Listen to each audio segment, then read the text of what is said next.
So you want to count calories, but how can you count calories in homemade foods? In this video, I'm going to cover 2 methods for easily counting your calories when making homemade food, even if you're cooking a complicated recipe with multiple ingredients like soup or chili. If you have any questions about either of these methods, please leave a comment below and I'll make sure to answer it as soon as I can. Easiest way to track your calories in your homemade recipe is to use calorie tracking apps. Now, you can use any diet tracking app for this. We have reviewed so many on this channel, so you can look through all of those. And there are a ton to choose from, but the app that me and the 𝗧𝘂𝘂𝗵𝘂 team like the most is MacroFactor. Using an app is a lot easier way to track your calories since it has a large database of food that already has all of the calorie information. Plus, you can save foods and recipes for future use. Lastly, using an app also allows you to portion out your meals. So if you make a big pot of chili, for example, you can still take a scoop and figure out how many calories are in one single serving. If you don't already use a calorie tracking app and you want to use MacroFactor to track your calories, just enter the code 𝗧𝘂𝘂𝘶 when you sign up and you're going to get 2 free weeks. So if you're making something right now and you want to track the calories, you won't be charged during the free trial period, so you can make your food,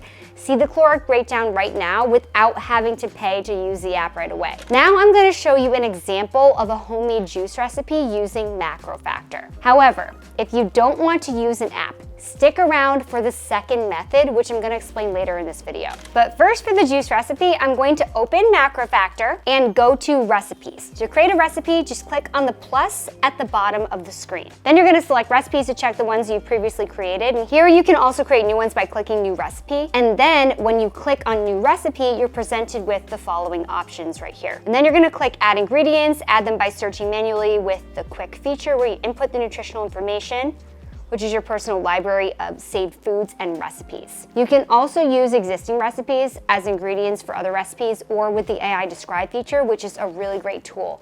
And once you type the ingredient, then you're gonna click search, and then several results are going to come up, and then you're just gonna choose the one that best fits the one that you're using in the recipe. When you select an ingredient, the nutritional information for that food is going to appear. One of the app's benefits is that you can modify the portion size of the ingredient, and this is just gonna give you nutritional information for that portion size, giving you a more accurate result. For example, if the recipe asks for 1 cup of strawberries, you can modify the serving size to 1 cup. Next, you're gonna repeat the steps with all the ingredients in the entire recipe or meal. Then you're gonna write the recipe's name at the top of the screen, and you're gonna include the prep and cook times. You can add a description, a list of step-by-step instructions, and then you're gonna click on the check mark at the top right corner to save the recipe. Now, if you're cooking a recipe or home-cooked meal for the entire family and you need to determine the serving size, if you want to modify the serving portion, you're gonna go to the recipe and then just change the servings. For example, if the recipe is for potatoes, if you cook the potato recipe for 4 people, place the number 4 where it says servings. This also works if you cook 1 large recipe and you want to distribute it into even servings for meal prep purposes. This is going to automatically divide the recipe by 4 to give you nutritional information for only 1 serving. If you don't have access to a calorie tracking app or you just don't want to use one, the manual method is a really great option for determining the calories in homemade meals, which I will also link in the video description. With that said, you will still need internet access since you will need to determine the calories and macros of each food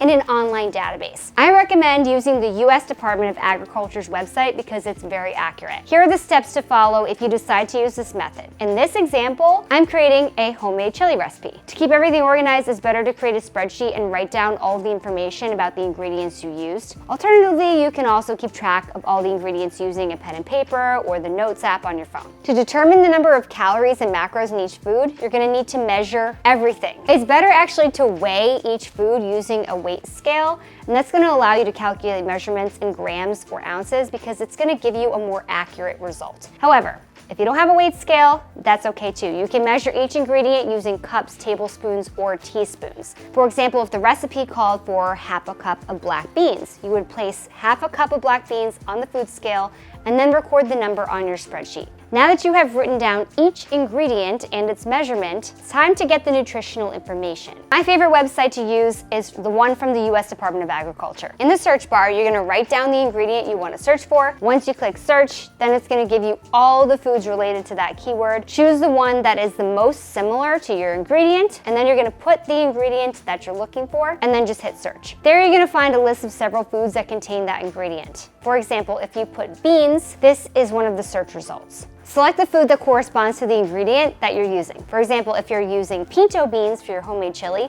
select beans, dry, pinto. Always make sure that you choose the correct cooking method. For some, you will find the food raw and in other cases cooked. And once you click on the food, it's going to display the nutritional content. In most cases, the first option is going to give you 100 grams, but you can change it to cups, teaspoons, or any other measurement according to the food. Then you're going to add that information for each ingredient on your spreadsheet or wherever you're keeping track of your food. Now that you have the information about each ingredient, you must add everything together. So add the total calories, carbs, proteins, and fats to get the total calorie content of your recipe. If you want to create individual portions or bulk recipe, then divide the total by the number of servings that you want. For example, if you're going to divide it into 8 servings, divide the total nutritional information by 8.